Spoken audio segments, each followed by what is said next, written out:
इसके भी अर्थ लगते हैं कई। तारात्रि, कौन सी रात्रि का स्मरण किया? जिस रात्रि को भगवान ब्रजवासियों को वैकुंठ से लेकर के आए। तो बहुत से विद्वान कहते हैं भैया रासलीला धरती की लीला नहीं है, ये गोलोक धाम की लीला है।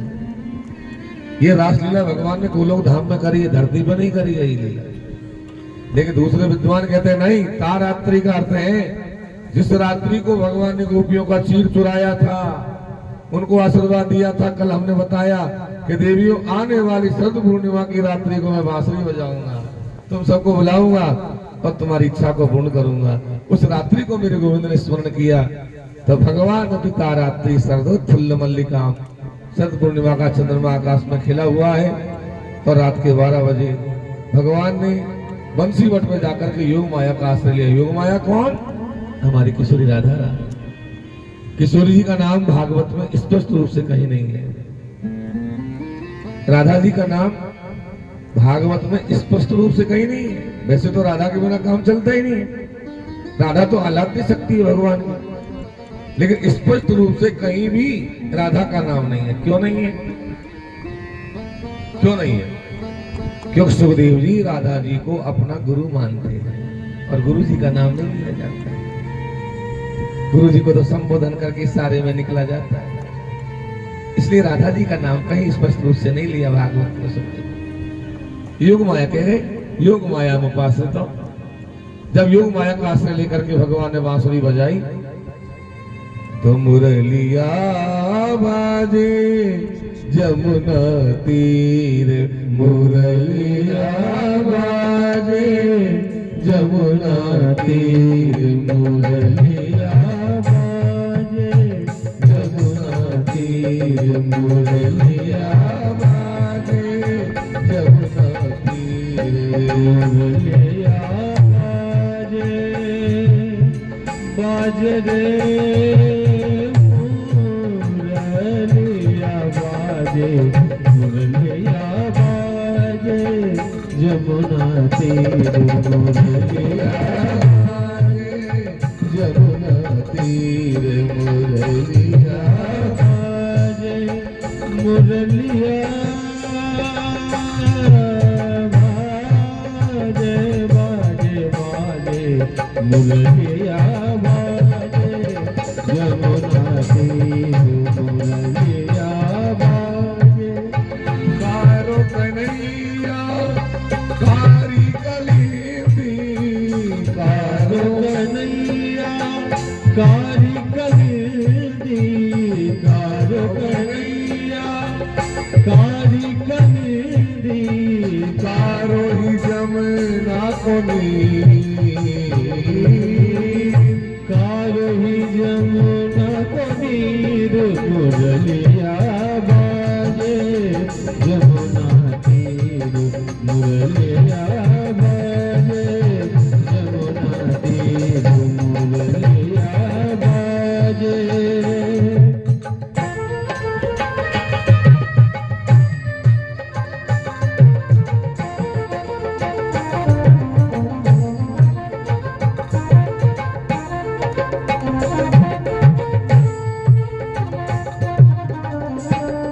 मुरलिया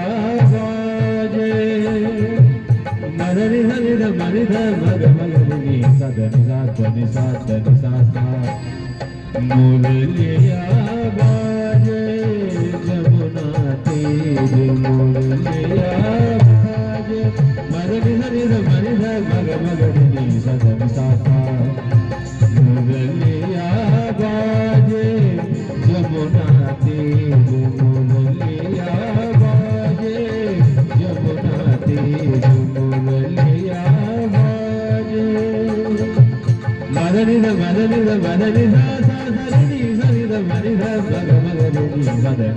मुरलिया बाजे, मुरलिया बाजे, मुरलिया बाजे। जब हमारे प्रभु ने वेणु ने नाद किया, वेणु का मतलब क्या है?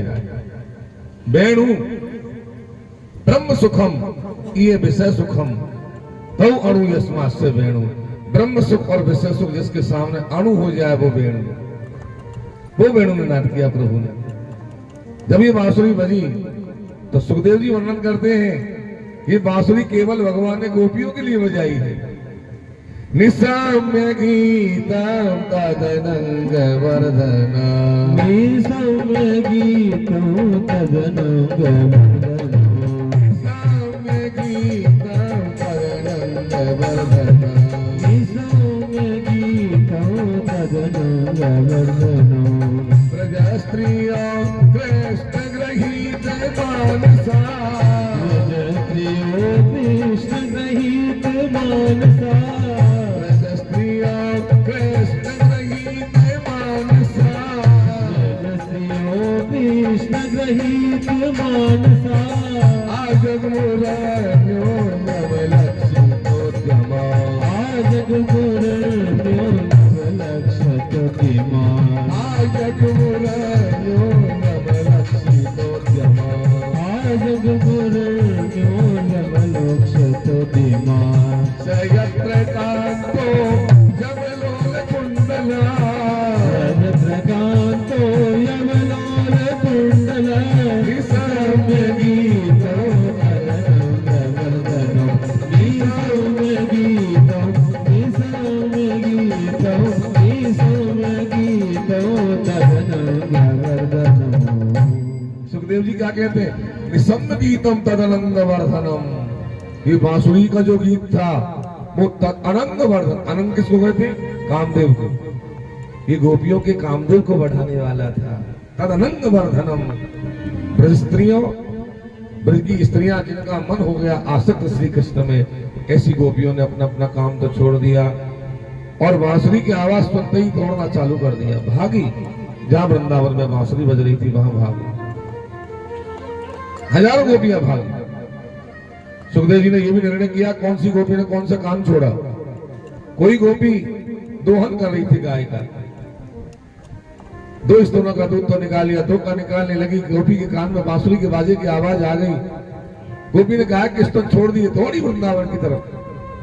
कोई पति के पैर दबा रही थी, एक पैर तो दबा दिया, दूसरे को दबाने को तत्पर हुई। गोपी के कान में भगवान की बांसुरी के बाजे की आवाज आ गई। गोपी ने पति के पैर को छोड़ दिया, भागी वृंदावन की तरफ। वही पाई अंतो शिशु पयो, अपने बच्चे को दूध पिला रही थी, एक स्तन का पान कराया, दूसरे का कराने लगी। गोपी के कान में बांसुरी के बाजे की आवाज आ गई, बच्चे को भाग के भाई पटक दिया, भागी वृंदावन की तरफ। कोई गोपी लिम्पंत लीप रही थी गोबर से, जैसे बांसुरी के बाजे की आवाज सुनी, गोबर के हाथों से भागी वृंदावन की तरफ। कोई गोपी अंजन तो काश्चलोचनी, आंख में काजल लगा रही थी, एक आंख में तो लगा लिया, दूसरी में लगाने को तत्पर हुई। बांसुरी के बाजे की आवाज आ गई तो एक आंख के काजल से गोपी वृंदावन की तरफ भाग पड़ी। कोई गोपी कपड़े पहन रही थी, लेकिन बांसुरी के बाजे की आवाज जैसे आई, गोपी मानो पागल हो गई, ऊपर के कपड़े नीचे पहन लिए, नीचे के ऊपर पहन लिए, अस्त व्यस्त हो गए कपड़े। तो हजारों गोपियां आज वृंदावन की तरफ आने लगी तो कामदेव ने विचार किया कि मैंने सब पर विजय प्राप्त कर लिया, आज तो मैं भगवान पे भी विजय प्राप्त करूंगा। कामदेव आ गए भगवान के सामने। भगवान बोले क्या बात है भाई कामदेव? बोले आज तो मैं आपको जीतूंगा। बोले कैसे? बोले रात का समय, शरद पूर्णिमा की रात्रि, और विश्व सुंदरी गोपियां आपके सामने आएंगी और मैं आपको उनके साथ में काम में लिप्त कर दूंगा। भगवान का अच्छा, महादेव को भूल गया क्या? बोले महादेव की बात अलग थी, वो समाधि में थे, आपको समाधि में थोड़ी हो। बोले ठीक है तो होने दो, आज दो हाथ हो जाए। बोले होने दो। बोले ठीक है। अब कामदेव अपना काम करने लग गया, लता तरों को झुका दिया, पेड़ पौधों को झुका दिया, शीतल मंद सुगंध बहा दिया कि जैसे ही गोपियां आएंगी भगवान के साथ में गोपियों को काम में लिप्त कर दूंगा। लेकिन हमारे प्रभु तो कामदेव का मान मर्दन करने वाले हैं। जब गोपियां आई, हजारों गोपियां जब बंसीवट पे आई तो भगवान ने पहले स्वागत किया सबका। स्वागतम वो महाभागा प्रियम किम करवाणि वा प्रदस्यानामयम कश्चित ब्रूतागमन कारणम। हे देवी आपका स्वागत है, आपने बड़ी कृपा की, आप आई। लेकिन ये बताओ ये रात के 12 बजे आप क्यों आई हो? क्या लेने आई हो? दूतागमन कारण। आने का कारण क्या है? तुमको पता नहीं है? रजनीसा घोर रूपा घोर सप्त सेविता, ये घोर रात्रि है, रात के 12 बज रहे हैं। कोई पिता छोड़ के आई हो, कोई पति छोड़ के आई हो, कोई पुत्र छोड़ के आई हो, क्यों आई हो? अच्छा, जमुना जी देखने आई हो, चंद्रमा की शीतलता देखने आई। ब्रज में सब कुशल तो है, क्यों आई हो बताओ? अब ये कहते गोपियां चुप, हे भगवान, बांसुरी बजा के हमको बुलाया, हमारा नाम लिया, बांसुरी का नाम लेके पुकारा और स्वागत कर रहे हैं, और फिर कह रहे क्या लेने आई है? जैसे कोई आदमी कार्ड दे के बुलाता है, जरूर आना साहब, फोन भी करता है आपको, जरूर आना शादी में, और मेरे जो उनके दरवाजे पे, अरे साहब पधारी पधारी, आ जाओ, बहुत अच्छा है। और जैसे ही भीतर जाने लगे, रुको, आप क्यों आए? आप क्या लेने आए? अरे भाई तूने तो कार्ड दिया था, तू स्वागत भी कर रहा है, फिर पूछ रहा है क्या लेने आए हो? तुमने तो वो बड़ा हाल कर दिया। आपने हमको बुलाया और बुला करके आप कह रहे हो कि क्या लेने आई है? हम नहीं आती तो क्या करती? भगवान बोले तुमको पता नहीं क्या करती? बोले नहीं। तब भगवान ने समझाया गोपियों को कि तुम्हारा धर्म क्या है? और तू शुश्रूषणम स्त्रीणाम परो धर्मो अमाया, स्त्री का धर्म है पति की सेवा करना। पति चाहे कैसा भी मिले, पति की सेवा करना ही पत्नी का धर्म है। भगवान रास में बता रहे, चाहे पति कैसा भी मिले, दुष्शील हो, खराब स्वभाव का मिले, दुर्भगो, खराब स्वरूप का मिले, वृद्धो, बूढ़ा मिले, जड़ मिले, रोगी मिले, पैसे में गरीब मिल जाए या सीधा साधा मिल जाए, लेकिन पति का अपमान नहीं करना सर। बोले महाराज पति का ही लिख रहा है, पत्नी का नहीं लिख रहा है क्या? बोले पत्नी का भी लिख रहा है ना। यत्र नार्यस्तु पूज्यन्ते रमन्ते तत्र देवता, जहाँ नारियों की पूजा होती है, सम्मान होता है, वहां तो देवता भी रमण करते हैं। वो भी बोले आप पति की सेवा में लगा रहे हो, हमको क्या मिलेगा पति की सेवा करने से? भगवान ने कहा धर्म होगा। गोपी बोली धर्म होगा तो धर्म से क्या होगा? बोले धर्म से तुम्हारा अंतःकरण शुद्ध हो जाएगा। अंतःकरण शुद्ध हो जाएगा तब क्या होगा? बोले अंतःकरण जब शुद्ध हो जाएगा तो मेरे से प्रीति हो जाएगी। आपसे प्रीति हो जाएगी तो क्या होगा? बोले मेरे से, और जो है प्रेम जब हो जाएगा तो मेरी प्राप्ति हो जाएगी। गोपी बोली वो तो हो रही है, सामने तो खड़े हो आप। जब आप सामने खड़े हो तो फिर हमको ये पति की सेवा, बच्चों की सेवा में काहे को लगाए? नेमं विमोहति भवान गदितुं न संसार संतज्जयाश्च विषया स्तव पाद मूल। हे नाथ, ब्रज में जो छोड़ के आई है वो तो विषय वासना है। सच्चा सुख तो आपके चरणों में मिलता है गोविंद, आपको छोड़ के हम कहां जा सकती हैं? आप क्या सोचते हो हम कोई काम भाव से आई? हमने पति पुत्र सब छोड़ दिया आपके लिए प्रभु। देखो ये गोबर के हाथ से आ गई, ये एक आंख के काजल से आ गई। यदि हमारे मन में कोई गलत भाव होता तो हमें से थोड़ी आती। जब भगवान का और गोपियों का वार्तालाप हुआ, गोपियों ने कौन सा गीत गाया? प्रणय गीत। ये प्रणय गीत है। भागवत जी में 5 गीत है, लेकिन छठा गीत है प्रणय गीत। जब प्रणय गीत गाया, गोपियों के भाव को भगवान ने देखा तो कामदेव जी महाराज ने सोचा कि मैं तो सोच रहा था जीतूंगा, ये तो भगा रहे हैं इनको। तो कामदेव का मान मर्दन कर दिया भगवान ने, कामदेव को उल्टा लटका दिया। जब कामदेव को उल्टा लटका दिया तब भगवान ने गोपियों को बुला करके कहा गोपी आ जाओ, अब रास का समय है गयो, आ जाओ। तब गोपियों को बुला करके भगवान ने एक एक गोपी के साथ भगवान एक एक कृष्ण बने और कंधे से कंधे लगा करके भगवान रास क्रीड़ा करने लगे।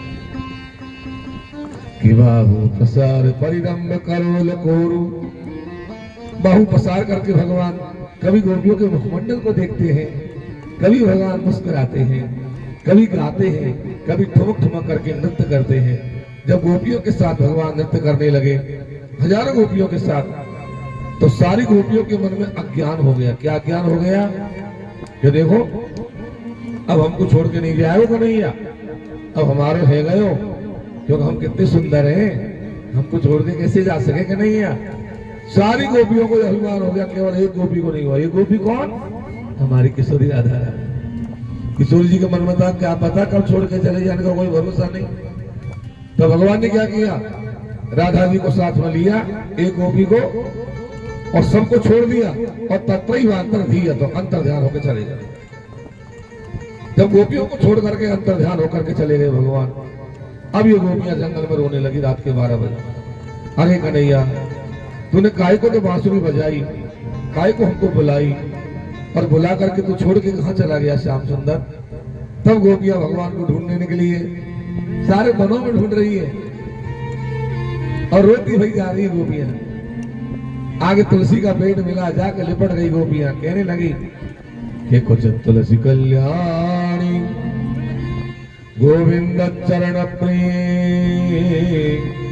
से क्वाली कुले बिभ्रत दस्तस्ते प्रियोच्यता। हे तुलसी मैया, आप तो भगवान की परम प्रिय हो, आपने कन्हैया को देखा हो तो बताओ ना। लेकिन तुलसी ने गर्दन हिला दिया, बोले मैंने तो नहीं देखा। एक गोपी हो रही आपसे काय को पूछ रही हो, ये तो हमारी सौतन है, ये तो हमारी सोहत है, ये काय को बतावे लगी, या पता होगा जब भी नहीं बताएगी, और आगे चलो और पूछेंगी। तब गोपियां रोती हुई आगे गई है, एक गाय मिली है, गाय से जाकर गोपियां लिपट गई, पूछने लगी कि एरी गैया तू हरी दूब की चरैया, नाम है कन्हैया बलदाऊ को भैया, तुमने कहीं कृष्ण चंद्र देखे हो तो बताई ओरी गैया। लेकिन गाय ने मना कर दिया, मैंने तो नहीं देखा। आगे गोपी गई, सुपारी का पेड़ मिला, जाकर लिपट गई कि एरी सुपारी राधे है जिनकी बाम बारी, नाम है मुरारी ऐसे वो गिरधारी, तुम कहीं कृष्ण चंद्र देखे हो तो बताइयो री सुपारी। सुपारी के पेड़ ने मना कर दिया। आगे वो पी गई तो बड़का पेड़ मिला, बड़ से जाकर पूछने लगी कि एरे बट ओढ़े है पीत पट, ऐसो है नंद को नटखट, बस हो गई हमारी खटपट, तूने कहीं कृष्ण चंद्र देखे हो तो बताइयो रे बट। बड़ ने भी मना कर दिया। तब गोपियां आगे गई तो प्रेम में पागल हो गई, इतनी पागल हो गई गोपियां कि अपने आप को कृष्ण मानने लग गई। ये प्रेम की अंतिम अवस्था है। जब कृष्ण मानने लग गई अपने आप को, तो एक गोपी दूसरी गोपी की छाती पर चढ़ गई, देख मैंने पूतना मार दी। एक गोपी ने दूसरी गोपी की चुटिया को घुमाया, देख मैंने काली नाग नाच दिया। एक गोपी ने दूसरी गोपी की साड़ी को हवा में उड़ाया, देख मैंने गिरिराज पर्वत उठा दिया। पागल की तरह गोपियां हो गई। आगे जब गोपियां गई है तो उन्होंने भगवान के चरणों को देखा है। अरे बहनों, ये जा रहे कन्हैया के पांव, तेने कैसे पहचाने? बोले कन्हैया के पावन में ध्वजा हमको उसको चिन्ह है। बोले वो बात तो ठीक है, पर छोटे छोटे पांव कौन के जा रहे हैं? बोले राधा रानी को लेके गए होगा, अकेले थोड़ी जाएगा। अब तो वो पैरों को देखते ही गोपियां आगे बढ़ने लगी। जब गोपियां आगे बढ़ी है, अब भगवान एक गोपी को लेकर के बढ़ते जा रहे हैं, राधा जी को। राधा जी बोले कहां तक भगाते ले जाओगे, मेरे तो पैर ही दर्द करने लगे प्रभु। भगवान बोले ठीक है, पैर दर्द करने लगे तो एक विश्राम कर ले। अब तो एक कुंज की छाया में जाकर के बैठाया, भगवान राधा जी को हवा करने लगे, पसीना सूख गए। अब राधा जी के मन में मान आ रहा है, हजारों में से छांट के लाए, मुझे छोड़ के थोड़ी जाएंगे। बोली प्रभु थोड़ा बेल में से फूल लेके आओ, मेरी चुटिया में घुसो। भगवान ने घुस दिया। बोले जल्दी चलो, वो गोपी आ रही है। तो राधा जी कहने लगी मैं चलने की मना थोड़ी कर रही, पर चला नहीं जाता। क्या कहा तुमने? बोले मैं चलने की मना नहीं करती, पर मेरे से चला नहीं जाता, पैर दर्द करने लग गए मेरे तो। भगवान ने कहा तो एक काम करो, मेरे कंधे पे बैठ जाओ, आ जाओ। इस कंधे आ रही है था, मेरे कंधे पे बैठ जाओ। जब कंधे पे बैठने को कहा, राधा जी ने कंधा किया, और राधा जी की तरफ भगवान ने कंधा किया। राधा जी भगवान के कंधे पे बैठने को तैयार हुई, और भगवान अंतर ध्यान होकर के चले गए। तब तो ये अंतर दिया था। जब राधा जी को भी छोड़ गए तो राधा जी जोर से रोई है। सारी गोपियां राधा जी के पास आ गई, अरे तुमको भी छोड़ गए? बोले हाँ, अरे राम को कारो कौन को निहाल कर सके, दंड को छोड़ा। सारी गोपियों के मन में भाव आया कि बहनों हमारे मन में अज्ञान हो गया, इसलिए श्याम सुंदर हमको छोड़कर चले गए। आओ सब मिलकर के और प्रभु को प्रेम से पुकारो, तब भगवान मिलेंगे। तब गोपियां जमुना किनारे आकर के बैठ गई और गोपियों ने कृष्ण के वियोग में रोती हुई गोपियों ने एक गीत गाया। उस गीत का नाम है गोपी गीत। 2 गोपी गीत गाया है। आइए हम भी थोड़ा गोपी गीत के 2-5 मंत्रों का उच्चारण कर लें। इसमें है गोपी गीत। क्या गा रही गोपियां? जिनको आता है वो गा लो, नहीं आता तो हाथ जोड़ लो बस। जयति देविका जन्मना ब्रज श्रयत इंदिरा सरस्वत ही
को एक दूसरे से दूर कर देता है।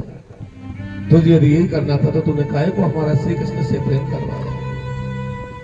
आज यदि श्री कृष्ण चले गए तो हमारे प्राण कैसे बचेंगे विधाता? जैसे छोटा सा बच्चा मिट्टी का घर बना करके खेलता है और जब वो जाता है तो वो बच्चा ठोकर मार के और घर को फोड़ के निकल जाता है। विकीर्तम निर्भक्तिष्ठितम यथा। श्री कृष्ण हमको प्रेम से जीना सिखाया और कोई यदि हमको छोड़ के चले जाएंगे तो हम कैसे जिएंगे? गोपियां रोने लगी, अक्रूर जी को दोष देने लगी। अरे अक्रूर, तेरा नाम अक्रूर किसने रख दिया? तेरा नाम तो होना चाहिए क्रूर। अरे क्रूर, तू हमारे प्राणों को लेने आ गया। अरे क्रूर। एवं ब्रुवाण बिरहा तुराभृसम ब्रज स्त्रियों कृष्ण विसक्त मानसा विसज्ज लज्जाम रुरुस्वर गोविंद दामोदर माधवेति। गोपियों ने लाज पर्दे को त्याग दिया। हे गोविंद, हे दामोदर, हे माधव, जाओ अब। ऐसे रोती हुई गोपियां रथ के सामने आकर खड़ी हो गई। भगवान रथ पर जाकर के बैठ गए, लेकिन गोपियां हटने का नाम नहीं ले रही है। गोपियां रो रही है, बछड़े रो रहे हैं, गाय रो रही है, ग्वाल रो रहे हैं, सब रो रहे हैं। भगवान 11 वर्ष और 54 दिन तक ब्रज में रहे, पर भगवान ने ब्रज में रहकर के कभी पैरों में जूता चप्पल नहीं पहना। दूसरी बात, भगवान ने कभी सिला हुआ कपड़ा नहीं पहना, कभी माथे पर सोने का मुकुट नहीं पहना।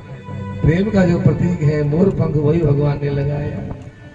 भगवान ने ब्रज में कभी हथियार नहीं उठाया। प्रेम का प्रतीक मुरली भगवान ने हाथ में रखा। आज वही ब्रज को छोड़ करके हमारे श्याम सुंदर जो जाने लगे हैं, गोपियों को हटा रहे, एक एक कर गोपियों को हटाने का प्रयास कर रहे, पर हटने का नाम नहीं ले रही है गोपियां। भगवान कह रहे हैं मैं परसों आ जाऊंगा। बोला नहीं आएगा तो हमको पता है। मथुरा की गोपी ऐसो जादू करेगी लाला तो पर तू आवे को नाम नहीं ले। वो धीरे धीरे रथ बढ़ने लगा मथुरा की तरफ। जब तक रथ की ध्वजा दिखी तब तक गोप ग्वाल वाल खड़े रहे, और जब ध्वजा दिखना बंद हो गया अपने अपने घरों में जाकर के सब रोने लग गए। एक भी घर में चूल्हा नहीं जला जिस दिन भगवान मथुरा गए। सब भूखे के भूखे सो गए। आज हमारे प्राणाधार चले गए। ब्रज की याद करके भगवान के नेत्रों में आंसू आ गए कि आज मुझे इतना प्रेम ब्रज में मिला, शायद कहीं मिले। इतना प्रेम तो मुझे बैकुंठ में भी नहीं मिलता। जब ब्रज की याद करके भगवान रोने लगे रथ में, तो अक्रूर जी की निगाह पड़ी, ये क्या, ये तो रो रहे, मैं तो उनको भगवान समझ रहा था, इसका मतलब ये भगवान नहीं, भगवान होते तो रोते गए। अरे कल से राजा तो मल्लों से भिड़ाएगा, और मल्लों ने यदि इनको मार दिया तो लोग क्या कहेंगे कि चाचा जी ने भतीजा मरवा दिए। अब मैं क्या करूं, अब मैं इनकी सुरक्षा कैसे करूं? चाहे कंस मुझे मार देगा, लेकिन मैं इनको लेके नहीं जाऊंगा। अब मैं क्या करूं? इतने में जमुना जी आ गई। जमुना जी के आते अक्रूर जी ने सोची कि मैं नहावे को नाटक करूं।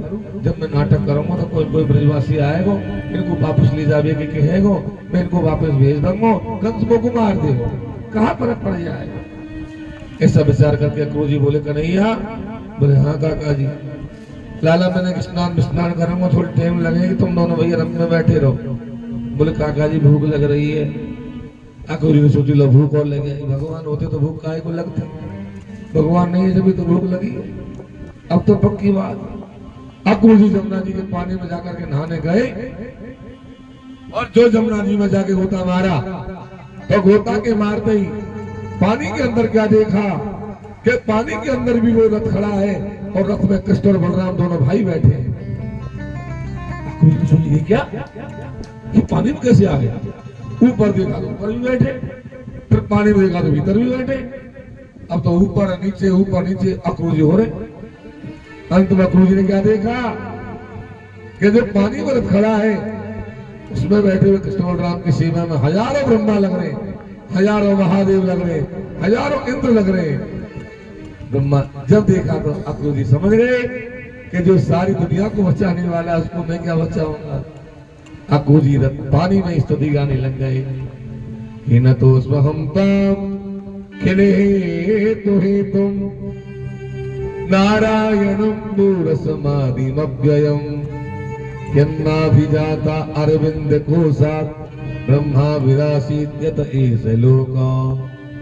मैं जान गया प्रभु आप नारायण हैं, आपकी नाभि में कमल खिलता है, कमल में से ब्रह्मा को पैदा करते हैं आप राम रूप को धारण करने वाले, आप परशुराम रूप को धारण करने वाले। मैं जान गया हूँ, आपको पहचान गया। रथ पे आकर के बैठ गए। जब ये रथ चलने लगा तो रथ को लेकर के अक्रूर जी मथुरापुरी में आ गए। मथुरापुरी में नंद बाबा का बगीचा जिसका नाम है यमुना बाग, उसमें आकर के अक्रूर जी ने भगवान को उतार दिया। चरणों में गिर के अक्रूर जी बोले, प्रभु मेरे घर पर चलो, भोजन प्रसादी कर लेना। भगवान बोले, वो बात तो ठीक है काका जी, पर हमारे माता पिता भी जेल में पड़े। पहला काम हमारा माता पिता को छुड़ाना, पहले माता पिता को हम जेल से छुड़ाएंगे, उसके बाद आपके घर आएंगे, भोजन भी करेंगे काका जी, लेकिन अभी हम किसी के यहाँ नहीं जा सकते। पहला काम तो माता पिता को छुड़ाना। आपको मामा जी से जाके कह दो हम दोनों भाई आ गए। अक्रूर जी ने जाकर के राजा कंस को समाचार दे दिया कि महाराज मैंने आपका काम कर दिया। जब दोनों भाई बगीचे में बैठे थे, तभी नंद बाबा हजारों ग्वाल वालों को लेकर के मथुरापुरी में पहुंच गए। भगवान के सारे सखा आ गए। भगवान ने सखान से कहे, भैया अब मथुरापुरी घूमने चले। ये क्या कैसी मथुरापुरी है? बोले चलो। नंद बाबा ने मना करी, भैया उदमबाजी मत करियो भाई, ये शहर है, ये गांव नहीं है, उपद्रव मत कर डालिए कोई। नहीं बाबा कछु उपद्रव नहीं करेंगे। हजारों ग्वाल वालों को लेकर के भगवान मथुरापुरी देखने गए हैं। मथुरापुरी का भागवत में वर्णन किया, क्या किया कि ददर्शताम त्वाटिके तुंग गोपुराम। मथुरा के चारों परकोटा लगा हुआ, चारों तरफ परकोटा, अलग अलग दरवाजे बने, होली गेट आदि दरवाजे बने हुए, सोने की चद्दर लगी हुई, चांदी की चद्दर लगी हुई, तांबे की चद्दर लगी हुई, अलग अलग बाजार, कपड़ा बाजार अलग, लोहा बाजार अलग, सराफा बाजार अलग। जब ग्वाल वालों के साथ भगवान मथुरापुरी में घूमने जाने लगी, सारी मथुरा में हल्ला मच गया, ओ भैया आज तो हुआ है पूतना मारे वारे, सक्कासुर मारे वारे, गिरिराज जी उठावे वारे, पूरी मथुरा में हल्ला मच गया। जब ये हल्ला मचा तो मथुरापुरी देखने वालों की लाइन लग गई, अपने खड़े दुखड़े महलों में चढ़ गए, और छज्जे छतरी जाने झरोकों पर जाकर भगवान तो पुष्प वर्षा करने लगे। अब ये राम जी थोड़ी है जो नीचे को घूट कर जाएंगे, ये तो श्याम सुंदर है हमारे, इनकी नजरों में तो जादू है जादू। जब से कहीं देख लेते तो बस कर दिया जादू। भगवान की आंखों में जादू है। जादू भरी तेरी अखियां जिधर गई, जादू भरी तेरी अखियां जिधर गई, जादू भरी तेरी अखियां जिधर गई, अखियां जिधर गई, अखियां जिधर गई, अखियां जिधर गई, अखियां जिधर गई, अखियां जिधर गई, अखियां जिधर गई, अखियां जिधर गई, अखियां जिधर गई, जादू भरी तेरी अखियां जिधर गई, जादू भरी तेरी अखियां जिधर गई।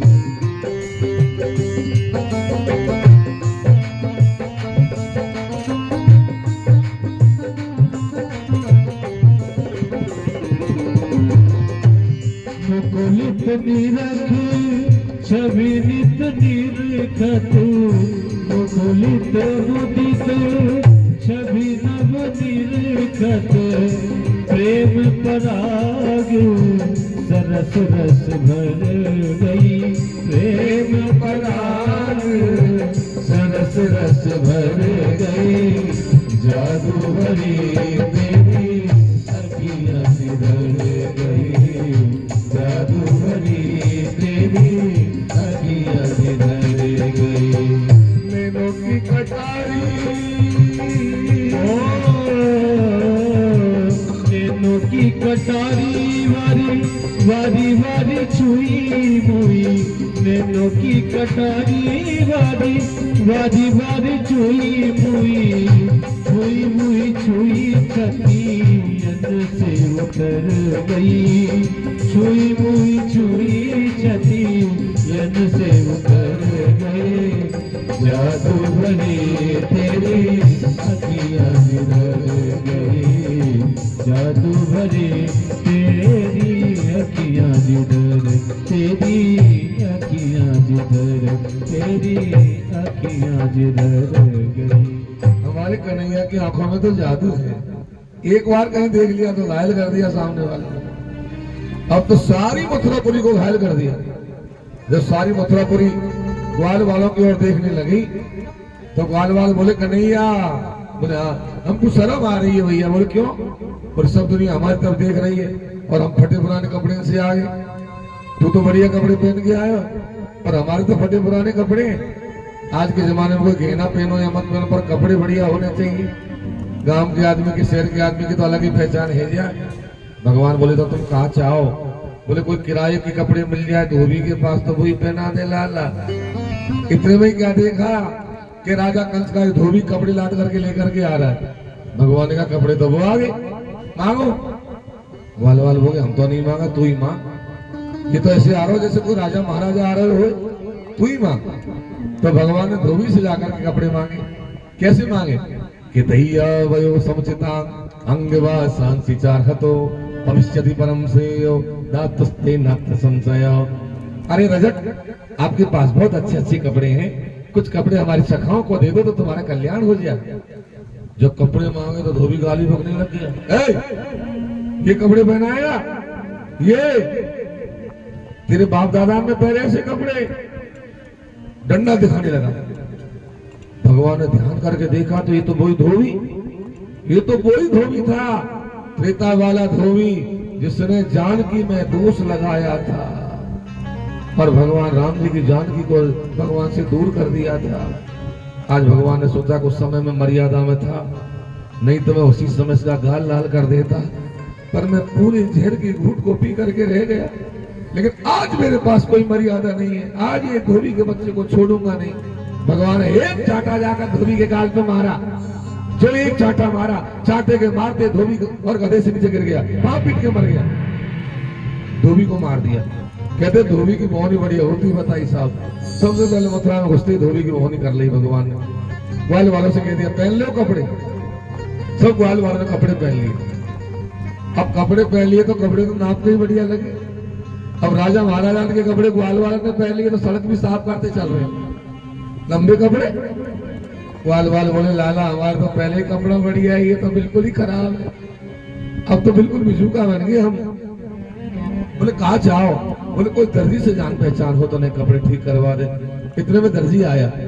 दर्जी कहने लगा ना मैं जनकपुरी का दर्जी हूँ, प्रीता में आपको पोशाक बना के पहनाना चाहता था। भगवान ने कहा भैया मैंने तो बढ़िया पोशाक पहन रखी है, अब तू मेरे सखान के कपड़े ठीक कर दे तो तेरा कल्याण है जाए। दर्जी बोला चलो मेरे घर पर। भगवान ग्वाल वालों को लेकर दर्जी के घर पर गए और दर्जी ने भगवान के कपड़े ठीक कर दिए। भगवान ने कहा मांग। दर्जी ने कहा कुछ नहीं चाहिए। नहीं तुझे मांगना ही पड़ेगा। दर्जी को याद आ गया कि अभी धोबी को देके तो आए, अभी अभी देके आए धोबी को, मैं तो नहीं मांगू महाराज, आपके हाथ जोड़ू, आपकी जैसे जो ही दे जाओ। बोले दे दू? बोले दे दो। बोले जा तू मौज करेगा। भगवान के मुख से निकला धोबी के लिए कि जा तू मौज करेगा। तो ऐसा आशीर्वाद मिला धोबी को, दर्जी को, कि दर्जी आज मौज कर रहे हैं। कपड़ा आता है 500 रुपए का, सिलाई लगती है 800 रुपए। अब बताओ आप दर्जी मौज कर रहे कि नहीं कर रहे? ये भगवान का ही तो आशीर्वाद है। दर्जी को आशीर्वाद दे करके भगवान आगे बढ़े तो भगवान को सका सीतामा के लोग कन्हैया। बोले हाँ कपड़े तो बढ़िया है गए लाला, पर एक कसर और रही है। बोले काश कसर है रही है? बोले एक एक माला और होनी चाहिए गले में, जब आनंद आ भैया। माला ब्रज के 6 लाए। इतने में क्या देखा कि ततो सुदामना भवना मालाकार से जगमतु। एक मालाकार माली सुदामा नाम का माली आ गया माला लेकर के। भगवान ने कहा भैया सबको माला पहना दे। सुदामा माली ने सबको माला पहना दी और भगवान ने माली को आशीर्वाद दे दिया। ग्वाल वालों ने गले में माला पहन ली, कमर में माला बांध ली, हाथों में माला बांध ली। ब्रज के 6 लाए। जब ये माला पहन लिया तब आगे बढ़े तो भगवान को सका मधुमंगला कह कन्हैया। बोले हाँ भैया कपड़े बढ़िया हो गई, माला बढ़िया हो गई, पर एक कसर और रही है। बोले कहा? बोले थोड़ा चंदन और लगना चाहिए माथे में। जब देख फिर आनंद कहा चंदन के बिना तो दूर हो भैया। ब्रज में चंदन का बड़ा शौक होता है। भगवान के चंदन कहां से लाऊं? बोले कहीं से भी ला। इतने में क्या देखा भगवान ने कि राजा कंस के महलों की सीढ़ियों को उतर करके एक 3 जगह से टेढ़ी स्त्री आ रही है, सोने की थाली में चांदी की कटोरी में चंदन लेकर के आ रही है। भगवान ने कहा भैया चंदन भी आ गया, अब मांग लो। ग्वाल वाल बोले हम तो नहीं मांगे लाला, तू ही मांग। बोले क्यों? बोले हम तो शहर की बोली बोलना नहीं आए, तो पे सब आए, तू ही मांग लाला। तब भगवान उस स्त्री के सामने गए और जाकर के कहा हे सुंदरी, अब कोई सुंदरी नहीं है, वहां से सुंदरी को तो वो कितनी राजी हुई। यानी कि आज पहली बार मुझसे कोई ने सुंदरी कही है। आप कौन है मुझसे सुंदरी कहने वाले? बोले देवी आप ऊपर से सुंदर नहीं है लेकिन अंदर से तो बहुत सुंदर है, आपका परिचय दो। तब उस स्त्री ने परिचय दिया भगवान को। हम सुंदर कंस सम्मताम त्रिविक्रनामायण लीप कर्म भी मदभावितम बोधि पदे रति प्रिया बिना युमा कौन तुमस्तदर्हति। हे नाथ मैं तो राजा कंस की दासी हूँ, मेरा नाम है शैरंद्री, पर मुझसे कोई भी शैरंद्री नहीं कह सकता, कुब्जा कुब्जा के, क्योंकि मैं 3 जगह से टेढ़ी जो हूँ। चंदन लगाना तो मेरे घर पे चलो, मैं आप सबके चंदन लगाना चाहती हूँ अपने हाथों से प्रभु, चलो मेरे घर पर। भगवान कुब्जा के यहाँ गए, कुब्जा ने सब ग्वाल वालों के चंदन लगाया, भगवान के भी चंदन लगाया। तो भगवान ने कहा कि भैया चंदन की लगवाई हुई चाहे कुछ भी तो लेके देना चाहिए, खाली हाथ नहीं जाना चाहिए। अब इसने चंदन लगाया, कुछ तो देके चलो। ग्वाल वाल बोले तू है तो सही दे, वाला तू दे दे, चल तू दे दे। भगवान बोले मैं क्या दे दूं? और तेरी धचे जो दे दे। भगवान बोले सुनो पैसे वैसे तो मेरे पास में नहीं, हाँ ये यदि शर्म नहीं करे तो 3 जगह से टेढ़ी हो रही है, अब सीधी तो मैं कर दूं, तो शर्म नहीं करे जो काम चले। कुब्जा बोली महाराज काहे की शर्म है, मुझ सीधी करते तो मेरा जीवन धन्य है जाए। भगवान ने कहा तो आजा कुब्जा देवी। कुब्जा को सामने बुलाया भगवान ने और बुला करके दोनों पैरों पर दोनों पैर रख लिए और दोनों पैरों पर दोनों पैर रख करके भगवान ने एक हाथ कमर के लगाया, एक हाथ ठोड़ी के लगाया और 3 जगह शरीर को लगा करके और जोर से दिया झटका और कर दी सीधी सटका। बोले कृष्णचंद्र भगवान की। कुब्जा सीधी हो गई। ये कुब्जा क्या है? ये कुब्जा है बुद्धि, 3 जगह से टेढ़ी हो रही है। वित्तेषणा, बुद्धेषणा, लोकेषणा। ठाकुर जी का स्पर्श हो जाता है तो जब से चैतन्य करने वाले तो भगवान है। कुब्जा तो महाराज अप्सरा के समान सुंदर हो गई, अप्सरा बन गई। अप्सरा बनती भगवान का पीताम्बर पकड़ लिया, कहाँ जा रहे हो आप, अब आपको छोड़ोगे नहीं। भगवान बोले मैं जान गया देवी, तुम पहले के जन्म की सुपनखा हो, तुम्हारे मन में जन्म जन्मांतर का कामदेव रूपी रोग भरा हुआ है, लेकिन अब की बार मैं तुम्हारी इच्छा को अवश्य पूर्ण करूंगा देवी। आशीर्वाद दिया सुपनखा को, कुब्जा को। ये कुब्जा को आशीर्वाद दे करके भगवान कंस के महलों में गए, जहां शिव जी का धनुष रखा था। ये ग्वाल वालों ने जाके धनुष के हाथ लगा दिया, पहरेदारों ने झगड़ा कर लिया। जब पहरेदारों में ग्वाल वालों में झगड़ा हो गया तो भगवान उदाक मार करके धनुष के पास पर पहुंच गए, उठा लिया, करेण शरीर मुद्धतम सज्जन चिकित्सा निवसेन पश्चाताम, और उसको तोड़ दिया। बोले कृष्णचंद्र भगवान की। कोई ये मत समझना कि कृष्ण अवतार में धनुष नहीं तोड़ा भगवान ने, ये वही धनुष था जिसका चाक राजा जनक की सभा में परशुराम जी के सामने भगवान ने चढ़ाया था। ये वही धनुष था। उस धनुष को परशुराम जी ने कंस को दे दिया था और कहा था कंस, जब तक ये धनुष रहेगा तेरे पास तुझे कोई मारने वाला नहीं है, और जिस दिन धनुष टूट जाएगा तब तुझे कोई दुनिया में बचाने वाला नहीं है। आज उस धनुष को भगवान ने तोड़ दिया, एक टुकड़ा बलदाव जी को दे दिया, एक टुकड़ा भगवान ने ले लिया, और धनुष के टुकड़ों से सारे पहरेदारों को मार दिया। राजा कंस को समाचार मिल गया कि महाराज आपका धनुष टूट गया। जब ये समाचार मिला कंस को बड़ा भारी झटका लगा, रात भर नींद नहीं आई कंस को, तैयारी करता रहा, कुबरिया पीड़ हाथी को शराब पिलाता रहा, मल्लों को तैयार करता रहा। रात भर जाकर के भगवान ने बगीचे में विश्राम किया। सुबह भगवान जब मल्लशाला देखने के लिए आए तो रंग द्वार पर भगवान जब आए तो रंग द्वार पर आकर के भगवान ने कुबरिया पीड़ हाथी को खड़ा हुआ देखा। हाथीवान ऊपर बैठा था। भगवान ने हाथीवान से कहा, हाथीवान या तो तू मेरे रास्ते में से हाथी को हटा दे, और यदि तूने मेरे रास्ते में से हाथी को नहीं हटाया तो मैं तुझे अभी इसी क्षण यमराज जी के लोक में पहुंचा दूंगा। अम्बस्तम बस्त मार्गम नो देना पक्रमाचरम नोचे सकुंजनम ताजो नयामियम साधनम। हाथीवान ने अंकुश की मार लगाई हाथी के भगवान को, और भगवान को कुचलने के लिए हाथी आगे बढ़ा। भगवान जैसे ही हाथी आने लगा पैरों में होकर पीछे को निकल गए।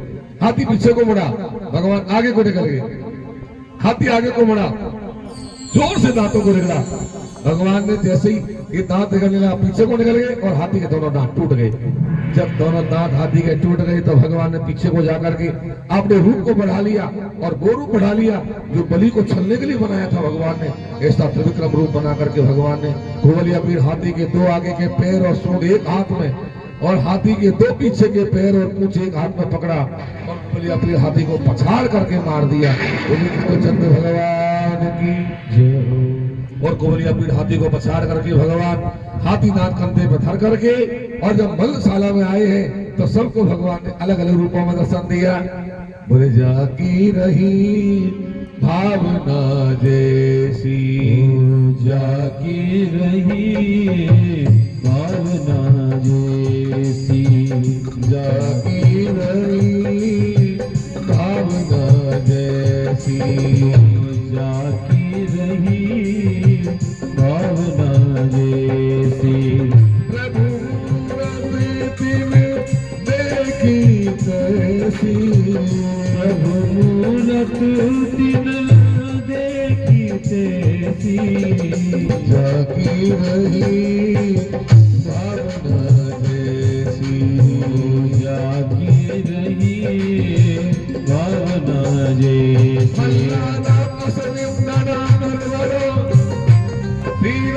करो मूर्तिमान गोपानाम सगरो सताम सिद्धि भुजा शास्त्रा सपित्रो शिशो शास्त्रा मृत्यु भोग पते विराट मृदुसाम भक्तां परम योगिनाम स्त्रीणां पर देवते पुरुषतो गंगम गतम सारजा। जाकी रही भावना जैसी, जाकी रही भावना जैसी। सुखदेव जी कहते हैं राजन, भगवान ने मल्लों को मल रूप में दर्शन दिया। मल्ला नाम अष्टम नाम नरवरम, स्त्रियों को कामदेव बनकर दर्शन दिया, और योगियों को सिद्ध बनकर दर्शन दिया, कंस को काल बनकर दर्शन दिया, नंद बाबा को कन्हैया बनकर दर्शन दिया, सबको अलग अलग रूपों में भगवान ने दर्शन दिया। जब मल्लशाला में भगवान गए तो जैसे ही भगवान पहुंचे, एक चाणूर नाम का मल्ल, बड़ा भारी मल्ल भगवान के सामने आके खड़ा हो गया। बोले मेरे से युद्ध कर। भगवान बोले भाई हम तो देखने वाले, हमको लड़ने वाले थोड़ी ही है। बोले मेरे से युद्ध कर। भगवान बोले देख थोड़ी और शर्म है, पूरी बच गई, बाजार में बेच खाई तेने। बोले क्यों? बोले तेरा हाथी जो सो शरीर है भैया, और मैं छोटो सो बच्चा, मुझसे लड़ने के लिए जान फटकार रहा तू मेरे सामने। चाणूर ने कहा तू छोटा बच्चा बन रहा है क्या? तू छोटा बच्चा बन रहा है क्या? तू अभी अभी 1000 हाथी के बलवान को बलिया पीड़ को पछाड़ के आया है और तू मेरे सामने बच्चा बन रहा है? न किशोर स्तंभ बलिनाम बनो, नहीं तू बच्चा है न किशोर है, तू बलवानों में बलवान है, सामने आ जा। भगवान चाणूर के सामने पहुंच गए, बलदाऊ जी महाराज मुष्टिकासुर के सामने पहुंच गए, दोनों भाइयों ने कचरी काची नगोट लगाई, ताल फटकारी, दोनों भाई पहुंच गए। अब तो युद्ध में चाणूर को मार दिया भगवान ने, बलदाऊ जी ने मुष्टिक को मार दिया, फिर संतोषन मल्लायुर को मार दिया। जब ये मर गए, एक कूट नाम का मल्ल आया पीछे से, भगवान ने कूट को पकड़ करके उसको भी मार दिया। जब ये मल्ल मर गए तो और मल्लों ने भागना शुरू कर दिया। यादव बोले भैया काय को भाग रहे हो? कंस का नमक खाया उसकी वजह जाओ। ये बोले नमक खाए हो वो जाने, हमने नमक थोड़ी खाया, हमने तो काजू बादाम खाए, हमने तो माल खाया कंस का। मरना थोड़ी है भाई, जिएंगे बच्चेंगे तो और कहीं जी जाएंगे। सारे मल्ल जब भागने लगे तब कंस ने कहा लाओ मेरी तलवार लाओ, मैं मारूंगा। गाली बकने लगा कंस। भगवान को मार करके कंस के पास में पहुंच गए और कंस से जाकर कहा मामा जी राम राम। जो राम राम कहा तो मामा जी तो कांपने लग गया। भगवान ने चोटी जाकर के मामा जी को पकड़ लिया। बोले मामा जी तुमने मेरी माँ की चोटी पकड़ी थी ना, आज पता चलेगा चोटी पकड़ने में कितना कष्ट होता है। भगवान ने चोटी पकड़ करके कंस को घुमाया और घुमाते घुमाते ही ऊपर से नीचे फेंक दिया, कंस का माथा फूट गया। बोले कृष्णचंद्र भगवान की। अधर्म रूपी कंस को भगवान ने मार दिया और यहाँ के जो भाई थे उनको बलदाऊ जी महाराज ने मार दिया। जब ये कंस मर गया तो यहाँ की दोनों पत्नियां रोती हुई आई है। दो पत्नियां आती अस्थियों प्राप्ति। भगवान बोले मामी जी मैं तो मिल भी गयो मामा जी से, ने मामा जी को संतुलन रखो ने मीरो रखो, दोनों ही गिर गए। मामा जी नीचे आ गए तो मामा जी मर गए, मैं आ जाता तो मैं मर जाता। मामी जी कोई बात नहीं, हमें ना संभालने वाले। लेकिन जरासंध, ये जो कंस की दोनों पत्नियां जरासंध महाराज की बेटियां थी, अपने पिता जरासंध के यहाँ चली गई, रूट करके चली गई। भगवान ने कंस को मारने के बाद जेल में गए और जेल में जाकर के अपने माता पिता की हथकड़ी खुलवाई, पैरों की बेड़ी कटवाई। देव की वसुदेव ने हृदय से लगा लिया। आज हमारी आत्मा प्रसन्न हो गई। देव की बोली बेटा तुम्हारे नाना जी भी जेल में पड़े, उनको भी छुड़ाओ। तब दूसरी जेल में जाके नाना जी को छुड़ाया, सारा समाचार सुनाया, मथुरापुरी करा जो कृष्ण महाराज को दे दिया। अब नंद बाबा को बुला के कहा नंद बाबा बोले हाँ लाला आप चलो ब्रज में, हम आ जाएंगे 2-4 दिन बाद। नहीं लाला तुम भी चलो। बोले 2-4 दिन बाद में आएंगे बाबा, अभी राजकाज में समझ लिया फिर बाद में आ जाए। नंद बाबा सब ग्वाल वालों को वापस भेज दिया भगवान ने ब्रज में समझा बुझा के। उसके बाद वसुदेव जी ने अपने गुरु गर्गाचार्य जी को बुलाया और गर्गाचार्य जी ने आकर के भगवान का जनेऊ संस्कार कराया और मुंडन संस्कार भगवान का हुआ। फिर भगवान को पढ़ने के लिए उज्जैन में भेजा गया। मध्य प्रदेश में एक शहर है जिसका नाम है उज्जैन, पहले पुराना नाम है अवंतिकापुरी। क्या नाम है? अवंतिकापुरी। तो अवंतिकापुरी में भगवान